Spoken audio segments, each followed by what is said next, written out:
I think it's the Wild Bill hats. That's what it was? Yeah. Great idea. I didn't know. I thought they were like golf night today or something. Did you see Dempsey up there waving and getting the crowd all riled up?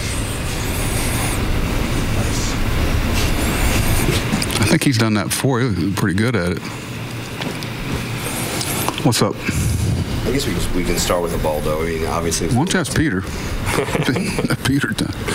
He was, you got to think there's a lot of, I don't want to say anxiety, just there's a lot of emotion for him, to be off for a while. And, guys have been pitching well, and he wanted to give us a chance to win.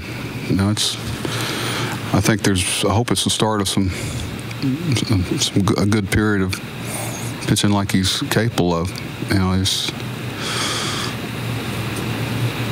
It was competitive, and hopefully he can build on it. When he walks those two guys right at the start, are you thinking maybe he's kind of rusty from not having faced this level of competition? Well, I would say that if he hadn't had a challenge with it this year, it wasn't something that was kind of new. But nobody knows whether it's the rustiness, some anxiety of just getting back out there for the first time. You don't know. So you sit down and find out by watching the game. And I think he answered it pretty well. I thought his best inning was the sixth inning. He was crisp. A lot of times velocities vary according to the fluidity that your brain lets you have, if you know what I mean. So I think when he got some outs under his belt, he kind of got back on the saddle again.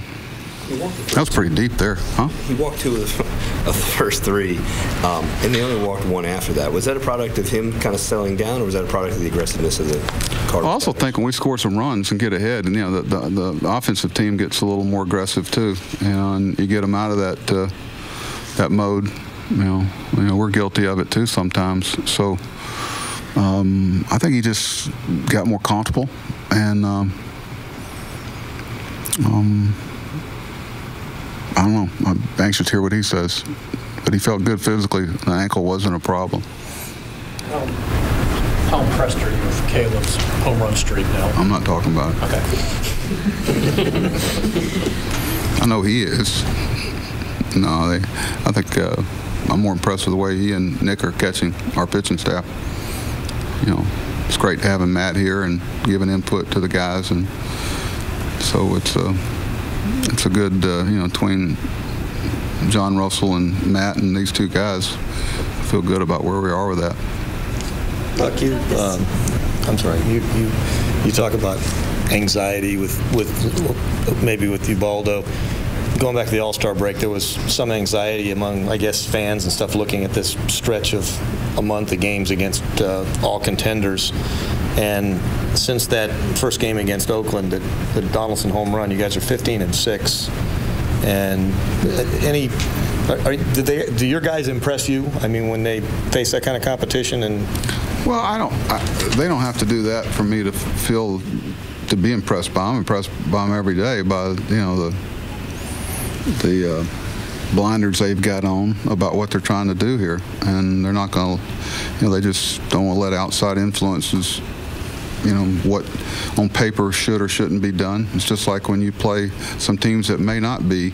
It's a big league. These guys are as volatile every time you go out there, and if you let your guard down, there's somebody there to pop you back to reality. And we understand the number of games left and the opportunities opportunity we have, and I don't think the guys want to let a day pass without getting closer to their goal. That's it. Do you feel like they're sensing it now? I mean, I know there's still 6 weeks to go, but given the atmosphere of today, national TV audience, guy coming back from injury, and to handle a good team like you have now, outscoring them 22-5 in the last two games. I mean, do you feel like there's a sense that they're on a roll now and that they can keep this up there in the playoffs? No. Okay. I don't think we think that way. Nothing's given. Every day is another challenge, and I know it's cliche. It's about day to day. It's pitch to pitch. It's what challenges are going to be around the corner. It's not. What's the old expression? Harmony is not the absence of problems, but the ability to deal with them. And we've had them. I mean, they've got Yadier Molina out. I mean, you're just going to have it, and you know there's some slap to reality how fragile this all is around the corner. If you get caught up in the the lure of assuming something, and our guys won't do that. When you look at this lineup, though, over the last couple of days, is this maybe what you envisioned, I guess, in spring training? We were talking about how good this lineup could be, how hard it is to have guys basically 1 through 9 hitting the ball well. Well, yesterday and today, you couldn't. There's a reason why you didn't ask me that day before yesterday and the day before that. I mean, we were fortunate to catch, a couple of pitchers not on the top of their game, and you got to make them. When you do get that opportunity, you got to make them pay. But we got one of the better pitchers in the National League against us tomorrow. So there's another, momentum and things like that are always dictated by the next day's pitcher and who's on that mound. So we'll see. We'll see what tomorrow has in store for us. On another subject, you decided the decision to send Miguel down. Can you sort of elaborate on your thinking? No, I mean there's no right decision. We want to if Miguel had been, say, 3 or 4 days into his from pitching, would have probably kept him. But we needed length today and tomorrow, and obviously by the activity in our bullpen, we were very close to that a couple of times today. So he's got now 9 days with an off day. One of them, it's 8 before we can bring him back. He's going to start the 12th or 13th in Buffalo, probably throw somewhere between 4 and 5 innings, and obviously if we have a physical issue, come back before that. But we'll see where we are see if he's traveling on the 18th to Chicago. But it was tough conversation. Let's face it, if he didn't have an option, it wouldn't even been a conversation. And there wasn't a good reason. There's just an honest reason. And they say you be truthful with the guy, be mad with you for a while, and if you try to blow smoke at him, he's going to be mad at you forever. So, if we were, it's tough, emotional for me and him and the pitching coaches and teammates. But we also know sometimes you got to do what's right for the club at that time compared to the motion of it. This guy's he's been solid for us for 2.5 years, and will be again. And he's one of the reasons why we are where we are right now, and will be a reason if we continue. He'll be back. Follow up real quick on Brittany's last question. As far as, you talk about sharing the load and spreading it out. You guys had 9 home runs, but hitting by 8 different guys in the last 2 games. How both impressive and important is that for you to be able to?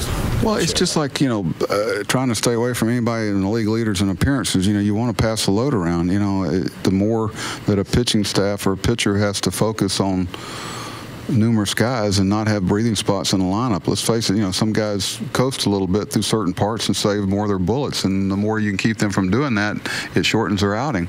And I don't think Caleb's sneaking up on anybody now, and I think that makes it more impressive that they know, and he's still able to do some things. And then you set Jonathan down there where he, can ambush you some. He's a strong young man, so you'd like to have some length to your potential productivity.